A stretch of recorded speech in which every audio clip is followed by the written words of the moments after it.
अपने घर में अपने लोगों को बैठाकर इन चीजों पर बात करें कि हमारे घर की मर्यादा कैसी होनी चाहिए, बोली भाषा कैसी होनी चाहिए, खान पान क्या होना चाहिए, रहन सहन क्या होना चाहिए, उठना बैठना कैसी होनी चाहिए, जिस पर विचार ही नहीं किया जाता है।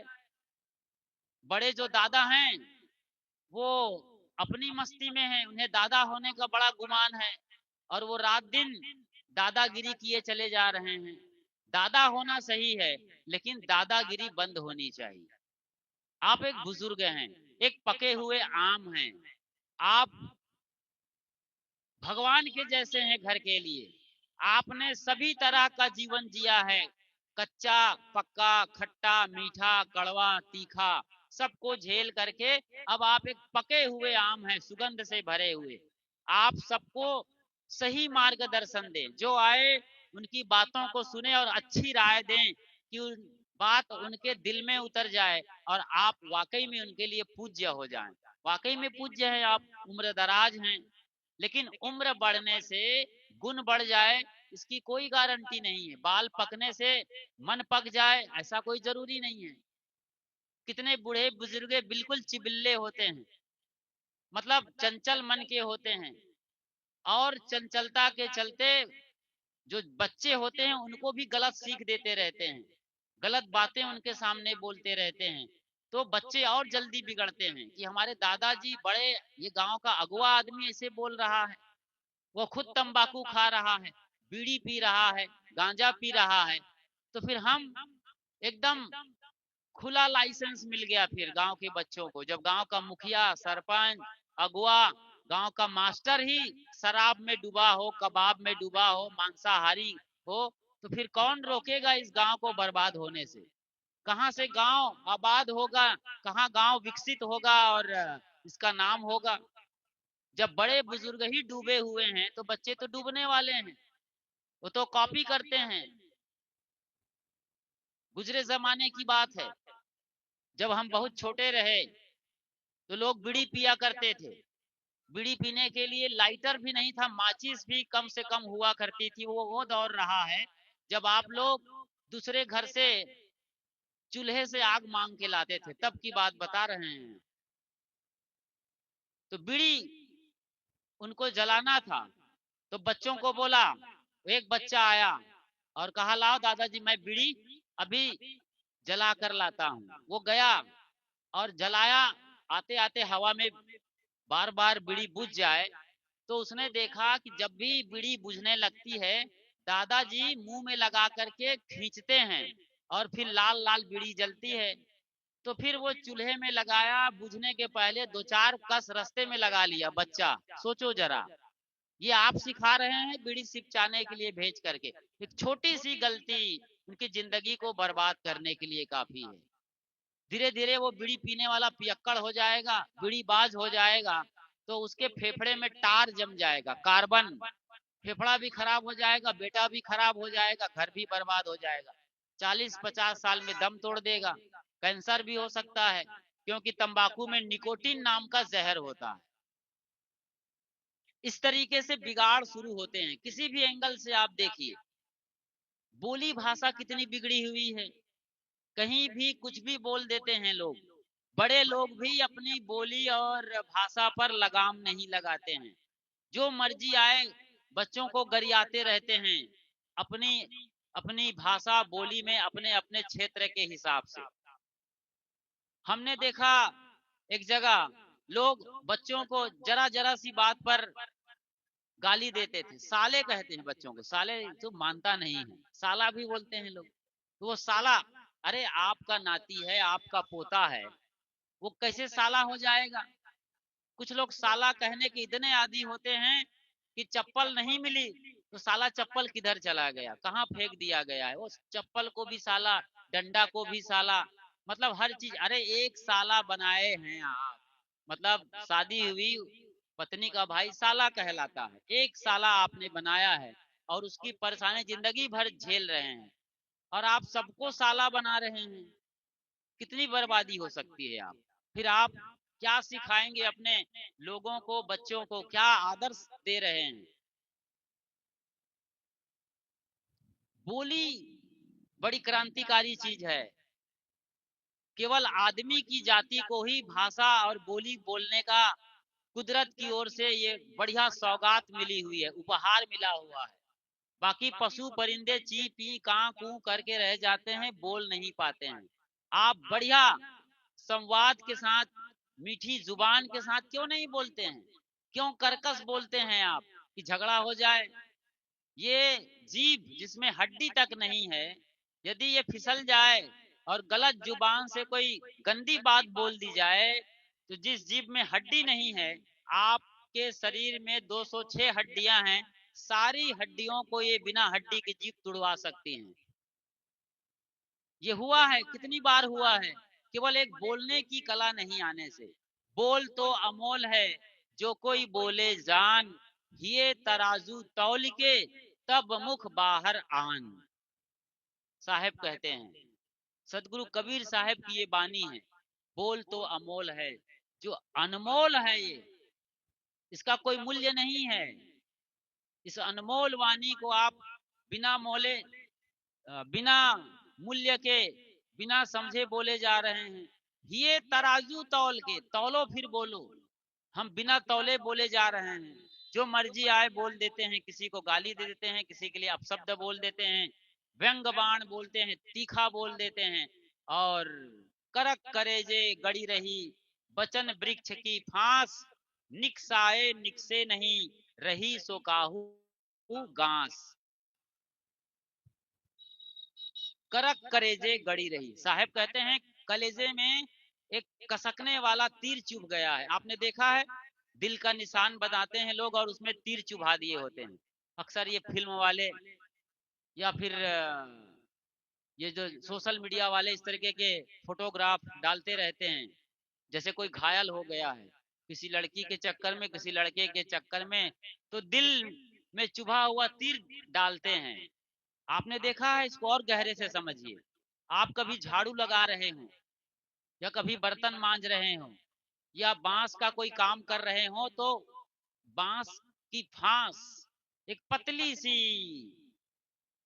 धागा जैसी फांस यहाँ उंगलियों में नाखून के साथ गद्देदार जगह के बीच में घुस जाता है। वो कितना कसकता है, जब तक ना निकाल लो जैसे कलेजा मुंह पर आ जाता है, कसकता रहता है।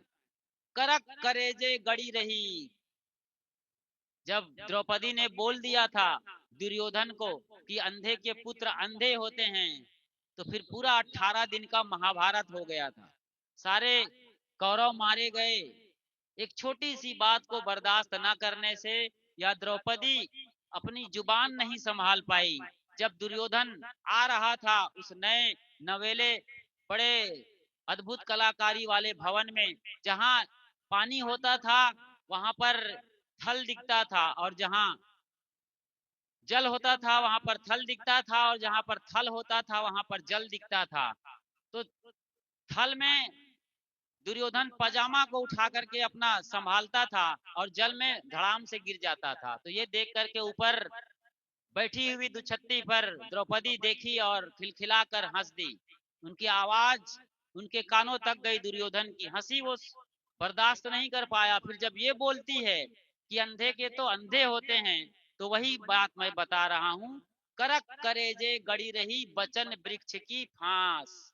वो फांस उसके दिल को सालता रहा, और उसने कसम खाया था कि पांचाली को, आप सब जानते हैं घटना क्या वो करना चाहते थे। फिर वो चीरहरण की घटना वहां पर द्रौपदी के साथ घटती है।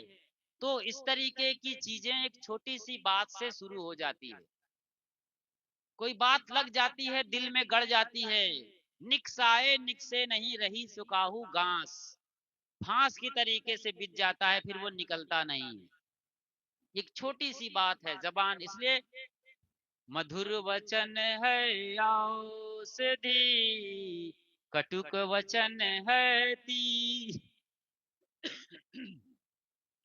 कटुक वचन है तीर, श्रवण द्वार है संचरे, सालय सकल शरीर, कबीरा साले सकल शरीर।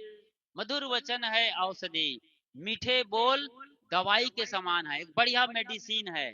कितनी भी आग लगी हो, भयंकर कोई बात किसी ने बोल दिया हो, उसकी पत्नी आके उसे बड़े प्रेम से समझाती है अपने गोद पर लेकर पति को, तो सारा रोग एक झटके में चला जाता है। कोई भयंकर पीड़ा में हो, ऐसा कभी करके देखना आप। एक बार मैं था कहीं पर, एक बहन जी थी और हमें फोन आया कि आपके गुरुदेव जी चले गए। तो चले गए हैं, लेकिन अमुक तारीख तक उन पर एक लेख लिखो जो आपके संस्मरण है। स्मारिका निकल रही है, किताब छपने वाली है। अब टाइम कम था, गुरुदेव जी पर लिखना था और हम कहीं और थे गांव देहात में, उसको भेजना था। तब मोबाइल उतना बहुत ज्यादा विकसित या समझ बूझ के साथ उपयोग नहीं कर रहे थे, तो बड़ी तकलीफ मालूम पड़ रही थी। थोड़ा सिर दर्द शुरू हो गया कि कैसे करें, जल्दी कैसे भेजें और जल्दी हमारी बात छपे, ये लालच भी था। तो सिर दर्द शुरू हो गया।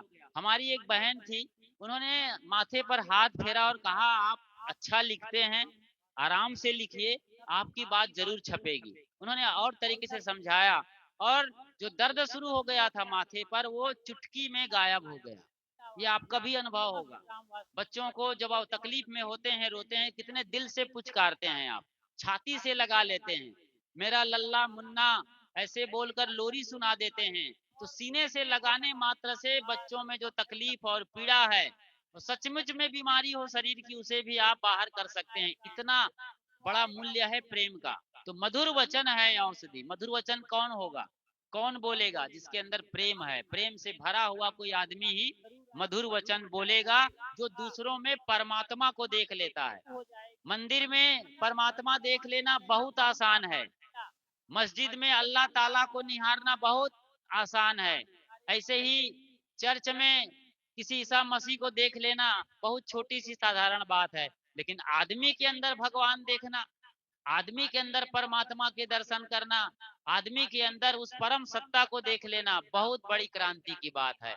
जब दूसरों के अंदर आप परमात्मा देखते हैं, तभी आप सचमुच में प्रेम कर रहे होते हैं। तो मधुर वचन है औषधि, कटुक वचन है तीर, लेकिन कड़वे बोल तीर के समान है। श्रवण द्वार है संचरे, कान से संचरित होते हैं, कान से प्रवेश करते हैं। सालय सकल शरीर, सारा शरीर उद्वेलित हो जाता है जब हम स्वीकार लेते हैं। स्वीकारना बड़ी गलती है। अब कोई गाली दे रहा हो, उसकी कमाई है, वो जाने उसके अंदर क्या भरा है, आप स्वीकार मत करिए। आवत गारी एक है, पलटत होए अनेक, कहें कबीर नहीं पलटिए वही एक की एक। जब आप स्वीकार करते हैं तब गाली का जवाब देते हैं, यानी ईंट का जवाब पत्थर से देते हैं, वरना अब वो पागल समझ के छोड़ दो, उसके मन में जो कचरा है वो निकल रहा है। जैसे पागल आदमी आपको गाली देता है या बकता है, बोलता है गंदी गंदी बात, तो कौन उसके पीछे लगता है? सब समझते हैं पागल है। ऐसे ही जो आदमी गाली बक रहा हो, गंदी भाषा बोल रहा हो, बहुत उल्टी सीधी बात कर रहा हो आपके खिलाफ, उन्हें आप माफ कर दीजिए, जाने दीजिए, कोई फर्क नहीं पड़ेगा। वो वैसा ही है, वो तो वैसा ही हुआ, तू मत हो अयान। तय गुणवंता वह निर्गुनिया, मत एक ही में शान। तो जाने दीजिए, आप माफ कर दीजिए। तो इस तरीके से आप अपने को बचा सकते हैं। आप जब स्वीकार कर लेते हैं किसी की बात को, तो वहां पर झगड़ा शुरू हो जाता है। किसी के मुंह से गाली निकलती है, रास्ते में से आती है, तब तक सोच लीजिए मुझे जवाब देना है या नहीं देना है, चुप रहिए। आवत गाली एक है, पलटत होए अनेक, आपके पास टाइम नहीं पलटिए वही एक की एक, उसकी गाली वहीं रह जाएगी, वहीं की वहीं। जैसे महाभारत और रामायण में देखा, इधर से एक तीर चलता है, उधर से दो तीर आता है, तो दोनों में टक्कर होती है। जिसकी ताकत ज्यादा है वो जीत जाता है। इधर से 10, उधर से 25, इधर से 50, उधर से 100, ये आपने देखा है। लेकिन कोई तीर मार रहा हो और आप ऐसे कर दिए, गर्दन को वैसे कर दिया, आपने इनकार कर दिया से, तो कब तक कोई गाली देगा, कब तक कोई मुंह फुलाएगा? उसके मुंह में दर्द होगा, वो चुप हो जाएगा। ऐसे ही छोटी छोटी बातें हैं। जैसे घर की बात करें आप, आपका घर एक मंदिर है। जैसे मंदिर में आप जाते हैं तो कोना कोना सजा हुआ होता है। गर्भगृह में कोई देवा कोई देवी विराजमान है। लोग सुबह जाकर उन्हें झाड़ू लगा देते हैं, फूल माला से सजा देते हैं, पानी ढाल करके धो देते हैं, फिर दूध और फल केला मिठाई से वहां पर प्रसाद भोग चढ़ा करके अगरबत्ती लगा करके पूरे मंदिर के वातावरण को सुगंधित कर देते हैं। क्या आप अपने घर को ऐसा सजाते हैं?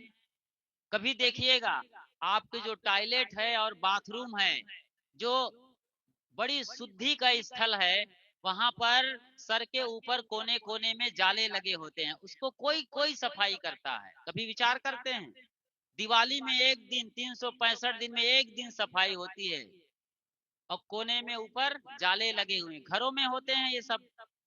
जिस एलसीडी टीवी पर आप फिल्म देख रहे हैं और बाकी चीजें देख रहे हैं, उन पर धूल जमे हैं, उन्हें पोंछने के लिए किसी के पास मौका है ना अकल है, और कहते हैं कि हमारा घर है। घर को कोना कोना गंदगी से भरा हुआ है। कितने घरों में तो खटमल हो जाते हैं सिर्फ गंदगी की वजह से। ना चादर धोते हैं, ना वो जो नेवार है उसे बदलते हैं, ना खाट की रस्सी बदलते हैं, वही पुरानी चादर, वही मैले कुचैले कपड़े बिछे हैं। खुद भी कई दफा नहाते नहीं हैं। अभी ठंडी आएगी तो लोगों का नहाना महीने भर के लिए बंद हो जाएगा। एक महीने के बाद कभी नहाएंगे नहीं तो जाता रहेगा, वो महीना यूं ही निकल जाएगा। तो घर में जो आप अशुद्धि लेके आते हैं, रसोई घर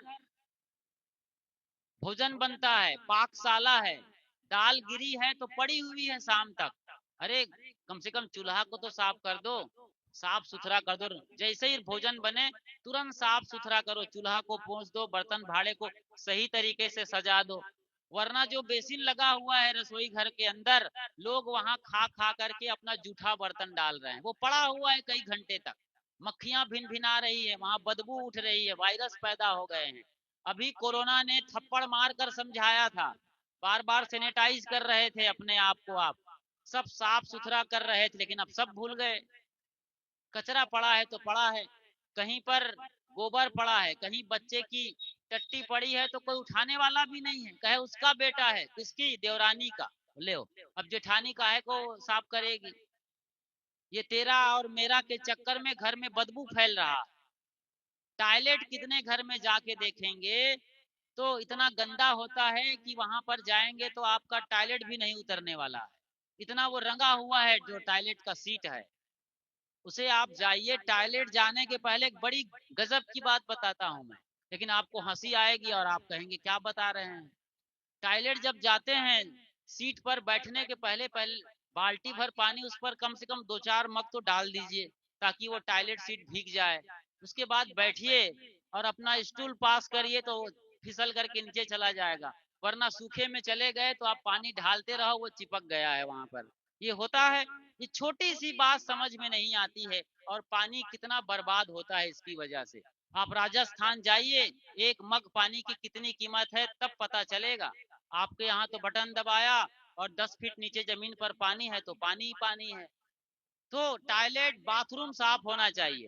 बाथरूम जहां आप नहाते हैं, बाल साफ करते हैं, वहां जो छेद होता है पानी जाने के लिए, वहां पर शैम्पू के पाउच पड़े होते हैं, आपके बाल पड़े होते हैं कई दिनों तक, और कहीं वो जाली नहीं है तो वो बाल और पाउच जा करके आपके नाली को चोक कर देगा। फिर पूरा उखाड़ना पड़ेगा टाइल्स मार्बल, और फिर नाली को ठीक करना पड़ेगा। आप ध्यान ही नहीं देते हैं कि हमें इस विषय पर भी सोचना चाहिए। एक छोटी सी गलती से कितना बड़ा खतरा आपके घर में आ सकता है, विचार करें आप। तो सफाई का ध्यान दें। कोई भी सब्जी और भोजन सामग्री जिसको भी पकाना शुरू करने वाले हैं, 2-3 बार उसकी धुलाई होनी चाहिए। साफ सफाई पर ध्यान दीजिए। कितने लोग बाजार से टमाटर मिर्ची धनिया लाते हैं, यूं कतर कतर के कढ़ाई में डालते चले जाते, धोते तक नहीं है। किसी ने धोने का सोचा तो एक बार धोता है।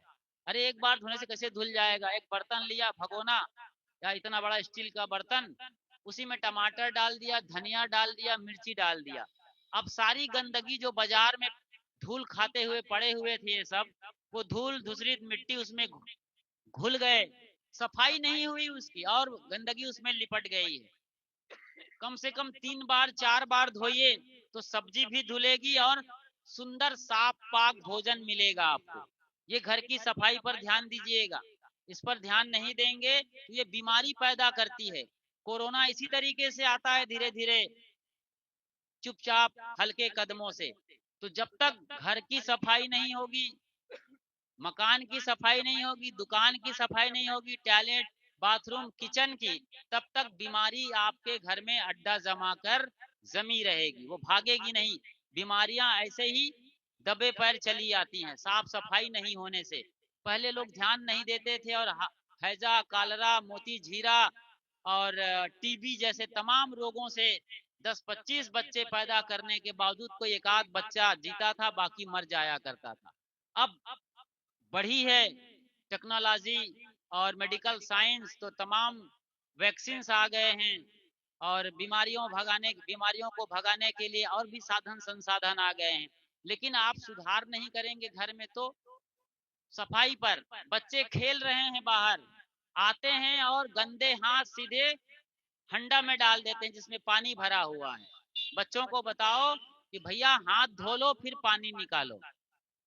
ये सत्संग है, जहां भी सत्य है उसकी संगति करो, जो अच्छा है उसको सीखो, अपने जीवन को सजाना शुरू करो, तब ना घर सजेगा और संवरेगा। तो बच्चे के गंदे हाथों को धोते रहो।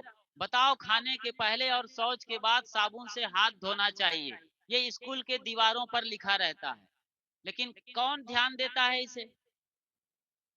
अब इधर कई जगह की बात मैं सुनता हूँ और देखने में भी आता है। आपके गांव में ये होता है कि नहीं होता, मुझे माफ करिएगा, ये बात बड़ी अजीबो गरीब है, लेकिन ऐसा होता है। आमतौर पर जो माँ बहनें होती हैं सुबह गाँव में, आमतौर पर तो घरों में अब टॉयलेट बन गए हैं तो वहां जाना चाहिए, वरना नहीं जाते तो खेत में जाते हैं, उधर खलिहान में कहीं और खुली जगह में निकल जाते हैं और बिना पानी के शौच जाते हैं। आपके यहाँ नहीं होता होगा, आप समझदार गांव होगा, आदर्श गांव होगा तो अच्छी बात है, वरना बिना पानी के शौच जाना ये उत्तर प्रदेश में मैंने कई जगह देखा है, बिहार में भी देखा है। तो ये गलत परंपरा है। इस परंपरा को भी गांव के मुखिया को, गांव के जिम्मेदार आदमी हैं, उन्हें बदलना चाहिए। लोटा भर पानी लेके हमारे पुरखे जाया करते थे, बढ़िया हाथ मल मल के साफ करते थे और सफाई स्वच्छता का ध्यान रखते थे।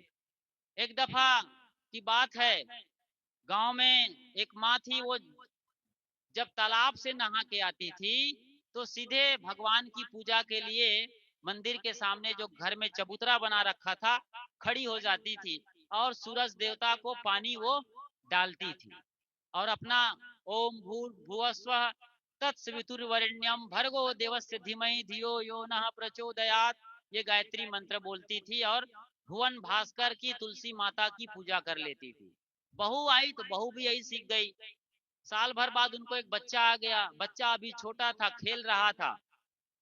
सास पहले नहा के आती, पूजा करती, फिर बहू उसके पीछे तालाब से नहा के आकर वही पूजा करती थी। बच्चा खेलते खेलते वही आंगन में चला गया जहाँ तुलसी का पेड़ था, जहाँ पर पूजा होती थी, और बच्चा वहां पर सुबह सवेरे का वक्त था तो टट्टी कर दिया था।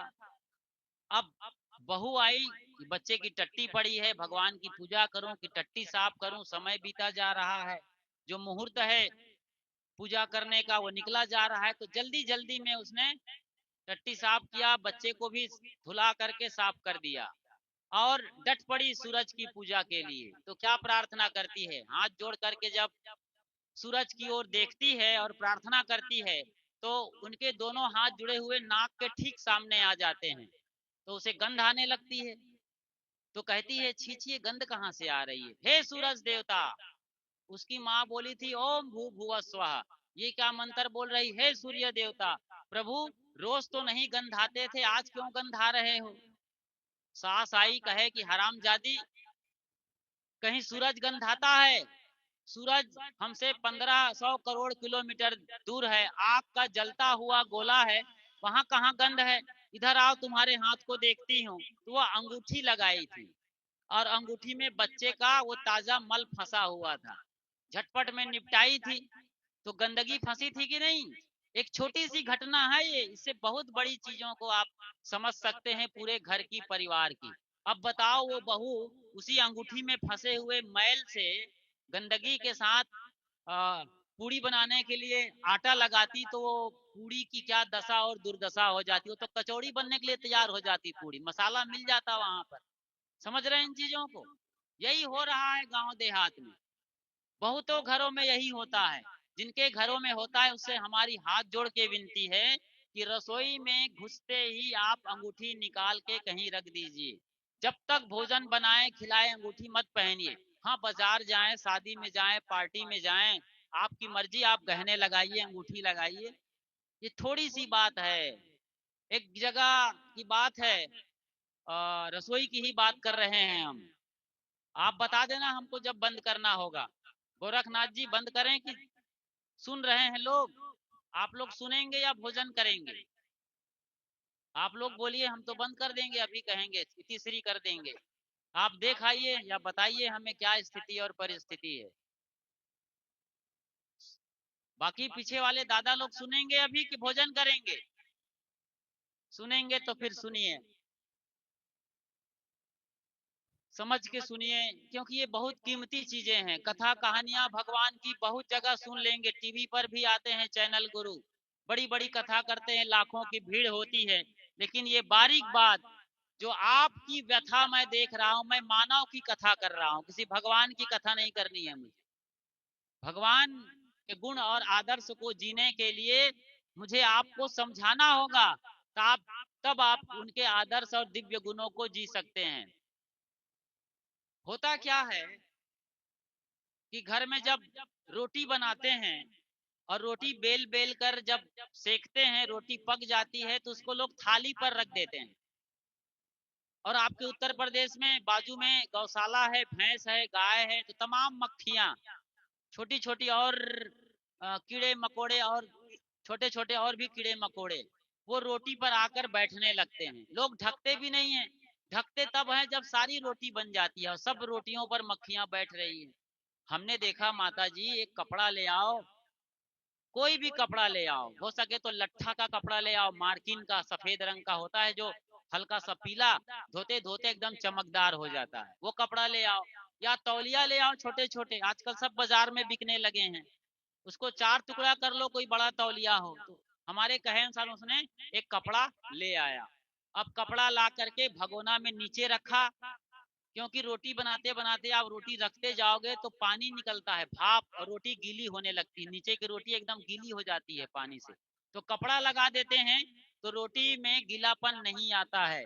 या हॉट पॉट ले आया तब फिर बात ही और है, तो वो कपड़ा लगा के रख दी। अब कपड़ा भगोने पर लगा है, उस पर वो रोटी बना बना करके 2-3 किलो का आटा का रोटी बना के डाल रही है लगातार। अब उसका बच्चा आया एक रोते रोते, वो बच्चा, उसकी नाक निकली हुई है, पूरा मसाला निकल करके मुंह में चूने वाला है। समझ रहे हैं ना बच्चे? हाँ, बच्चे जल्दी समझते हैं और हंसते हैं। तो उसका पूरा मसाला निकल करके मुंह में वो चाट भी रहा है, हल्का हल्का टेस्ट ले रहा है, लेकिन मम्मी के सामने नाक बढ़ा दिया है। अब मम्मी आओ देखा न ताओ, कहे गुरुजी ने कपड़ा लगाया है, रोटी इधर रखी है, कोने में तो जगह है कपड़े में, तो वही कोना उठाई ऐसे और बराबर उसके नाक को रगड़ करके उसी में पूरा सान करके ढांक दिया रोटी को। अब बिना घी लगाए बाबा रामदेव का घी रोटी पर लग गया, खूब बढ़िया टेस्टी स्वादिष्ट गर्मा गर्म घी वहां पर लग गया, रोटी तैयार है। हमने बताया, अरे माता जी ये क्या कर रही हो, ऐसा नहीं करना चाहिए, आपको उठना चाहिए था, बच्चे को नल के पास ले जाते, नाक रगड़ के धोते, उसके मसाला सब धो करके बेसिन में बहा देते, नाली में।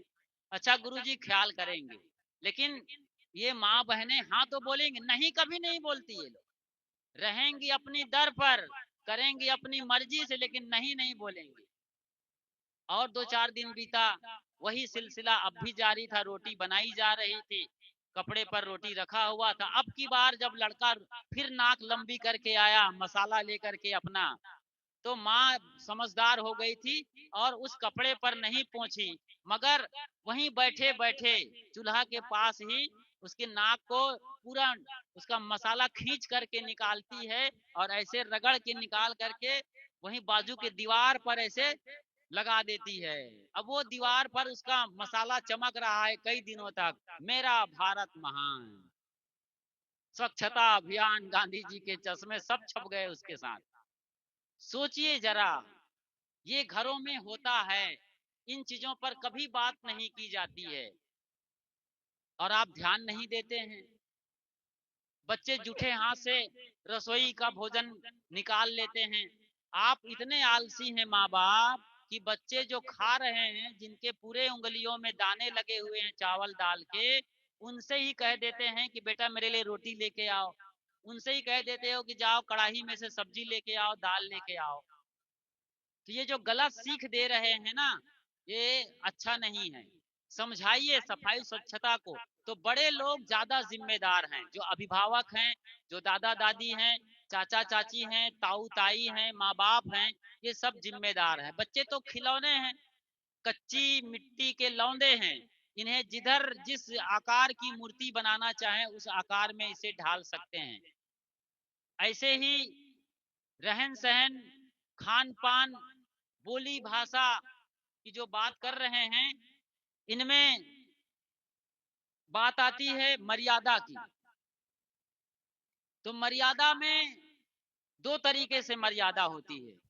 अक्सर घर की मर्यादा घर की माँ पर, बहू बेटियों पर टिकी होती है। ये बड़े लोगों को तो माफ कर दिया जाता है, मर्दों को, क्योंकि ये बीड़ी पीने वाले होते हैं, ये खुसट बूढ़े होते हैं। कितना समझाते हैं उनकी पत्नी, उनकी बहू, उनके नाती पोते, सब लोग समझा देते, लेकिन ये बीड़ी बाज बीड़ी पीने से बाज नहीं आते, तंबाकू खाने से। गंजेड़ी हैं, भंगेड़ी हैं, कितने शराबी हैं। ये मैं नहीं बोल रहा हूँ, लोग मुझे फोन करते हैं, ये सत्संग सुनने वाले। ये लाइव जब सत्संग चल रहा होता है तो उन्हें दिखता है, या ये वीडियो हम अपलोड कर देते हैं तो वीडियो जब लोगों के कान तक, आंखों तक पहुंचती है तो देखते हैं, सुनते हैं। वो उन पर छपे नंबर से हमें कॉल करते हैं कि गुरुजी हमारे पति पियक्कड़ हैं, शराबी हैं, कृपया उन्हें समझाएं, हम थक गए, हम रो रो के थक गए हैं, परेशान हो गए हैं, घर बर्बाद हो रहा है, हमारे लिए कपड़े तक नहीं नए आते हैं, नमक का डिब्बा खाली है, लेकिन इन्हें शराब चाहिए।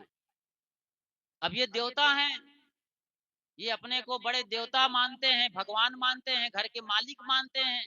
जितने भगवान हैं 33 करोड़, उनके ऊपर मानते हैं लोग। कभी नहीं सुनने वाले हैं देवियों का, कभी नहीं समझने वाले हैं। कोई एक आध होगा जो घर की बहू बेटियों की मर्यादा का ख्याल रखते हैं, उनकी बातों को समझते हैं और अपने बिगड़े हुए मन पर कंट्रोल करते हैं। वरना ये ताश खेलेंगे चौराहे पर, दुनिया भर की बातें करेंगे, राजनीति की उल्टी सीधी बातें, और वही सब बातें करेंगे और घर में आके दरोगागिरी दिखाएंगे। एक दरोगा जी था, वो घर में आके दरोगागिरी दिखाता था। हमने कहा भाई आप दरोगा हैं, थानेदार हैं, थाने में ये काम करिए। घर में आपके बेटे हैं, बहू हैं, नाती हैं, पोते हैं, उनसे दादा की तरीके से मिलिए, उनसे ससुर के तरीके से मिलिए, पति के तरीके से मिलिए, बाप के तरीके से मिलिए। आप केवल थाने में दरोगा और थानेदार हैं, यहाँ नहीं। हाथ जोड़ा और दंडवत होकर कहा, कान पकड़ के, गुरुजी आज आपने ये सिखाया है, आज के बाद मैं नहीं करूंगा। आपको यकीन नहीं होगा, कितने मुसलमान लोग, कितने मुसलमान हमारे जो खुशहाल जिंदगी टीवी चैनल है यूट्यूब के अंदर, उस चैनल में से सत्संग प्रवचन सुन सुन करके मांस खाना छोड़ दिए। कितने मुसलमान हिंदू हो गए कि हमारे यहाँ मांसाहार है और इज्जत मर्यादा कुछ भी नहीं है। घर में रिश्ते नाते एकदम तार तार होते हैं, वहां कोई मर्यादा नहीं है, कौन किसकी बीवी है, कौन किसकी पत्नी है, कोई ठिकाना नहीं होता मुसलमानों में। तो उन्होंने सब त्याग करके हिंदू धर्म में आया और हमारे संतों से दीक्षा भी ले लिया, गुरु मंत्र ले लिया। इसे कहते हैं क्रांति, इसे कहते हैं जीवन की समझ। ये है जीते जी भगवान को जीना। केवल मंदिर में जाके घंटा घड़ियाल बजाने से कोई पुजारी नहीं होता, कोई चुटैया रखने से, 7 धागे का जनेऊ पहनने से कोई पंडित नहीं होता है। जीवन में क्रांति चाहिए। आप चटैया धारी हैं, जनेऊ धारी हैं, पोथी पत्रा के बांचने वाले हैं, लेकिन तंबाकू खाने से आपका मन नहीं भरता है, तंबाकू खाए चले जा रहे हैं, नशा करते हैं। उनके लिए मैं कह रहा हूं जो ऐसा करते हैं, वरना अच्छे पंडित भी हैं जो साधु स्वभाव के हैं, अच्छी रहनी के हैं, खान पान के हैं, जिनका नाम है, दुनिया उनको जानती है, उनको बुलाते हैं, कथा कराते हैं, तो ऐसे पवित्र आत्मा को तो हम प्रणाम करते हैं। लेकिन जो बिगड़ी घड़ी है समाज के, ऐसे बिगड़ेल जो धर्म के ठेकेदार है, उन्हें सुधारना गांव वालों की जरूरत है। आप बताएं उन्हें, आप गांव के मार्गदर्शक हैं और आप कैसे बिगड़े हुए चित्त के हैं। आपका खान पान नहीं बिगड़ा, खान पान नहीं सुधरा है, बोली भाषा नहीं सुधरी है, उठना बैठना सही नहीं है, व्यवहार सही नहीं है, बहु बेटियों पर भी कई बार कुदृष्टि करते पाए गए हैं। तो बता, तो भला कैसे आदर्श लेंगे आपसे? आप समाज के अगुआ हैं, सम्मानित व्यक्ति हैं, और ऐसे हैं। बिगाड़ानंद की कथा मैं सुनाता हूँ थोड़े में। एक आदमी था, नाम तो उनका था असरफी लाल, लेकिन उनकी ऐसी आदत थी, किसी गांव में कोई काम बन रहा हो किसी घर का, ऐसा जाके मंत्र मारता कि सारा काम बिगड़ जाता। उसका नाम लोग भूल गए असरफी लाल, उनका नाम ही रख दिया गांव वालों ने, जिले में बहुत दूर तक उसका नाम चल गया, बिगाड़ानंद जी महाराज। अब एक घर शादी थी, लड़के की उम्र 30-32 साल की हो रही थी। लड़का परेशान था, लड़की नहीं मिल रही थी, बड़ी मुश्किल से सब कुछ ठीक ठाक बैठा था, और कुंडली देख लिए, सब मिल गए, कैलेंडर देखा गया, पंचांग देखा गया, दिन तिथि तारीख तय हो गई, तिलक इस दिन, शादी इस दिन। लेकिन उसके बाप ने सोचा, अभी तक गांव के जो मुखिया हैं, बिगाड़ानंद जी को बुलाया नहीं गया है, तो उनको नाई को भेजा कि जाओ बुला के आओ, और बेटे को बोला ये लो 500 का नोट, जैसे ही बिगाड़ानंद आए, तुम उनके चरणों में 500 रुपये का नोट रख करके बंदगी कर लेना, दंडवत कर लेना। बिगाड़ानंद आए, लड़का ने वही किया जो बाप ने कहा था, 500 का नोट रखा और चरणों को उसके माफ करिए, अपने सिर को उनके चरणों में झुका दिया। अब बिगाड़ानंद आए हैं, बैठे हैं, प्रणाम बंदगी हो रही है, बच्चा झुका हुआ है, और बच्चे को उठाते हुए कहता है, उठो बेटा, और तुम्हारी मिर्गी जल्दी ठीक हो जाए। क्या बोल दिया? लड़की वाले बैठे हैं, उनके बीच में बोल दिया तुम्हारी मिर्गी ठीक हो जाए। लड़की वाले सनक गए कि जिनको हम दामाद बनाना चाहते थे, ये तो मिर्गी का रोगी है, उल्टे पैर चले गए। सारी दिन तिथि धरी की धरी रह गई। ऐसे वो बिगाड़ानंद थे। बनता हुआ काम, कहीं छत ढल रही हो, वो पहुंच जाए तो ऐसा सलाह देते थे कारीगरों को कि पूरा छत भर भरा के गिर जाए ढलने के पहले ही। मतलब बिगाड़ना ही उनका काम था। लेकिन आखिरी में कितना भी पाप कर लो, भीतर का भगवान माफ नहीं करेगा। मंदिर का भगवान भले माफ कर दे, आपको लड्डू पेड़ा बर्फी चढ़ा के आप घूस दे दो, लेकिन भीतर का भगवान माफ नहीं करा। मर रहा था एक दिन, लगा मैं हफ्ते भर में मर जाऊंगा।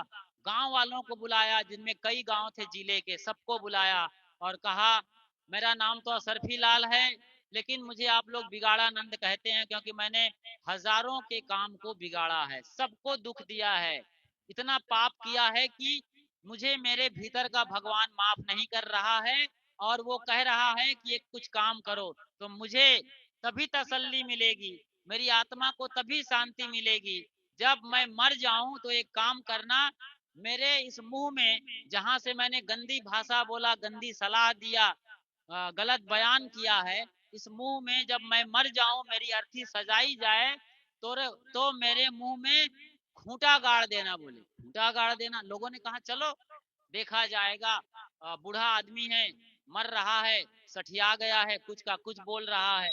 वाकई में हफ्ते भर में वो मर गया। मर गया तो अर्थी सजाई गई।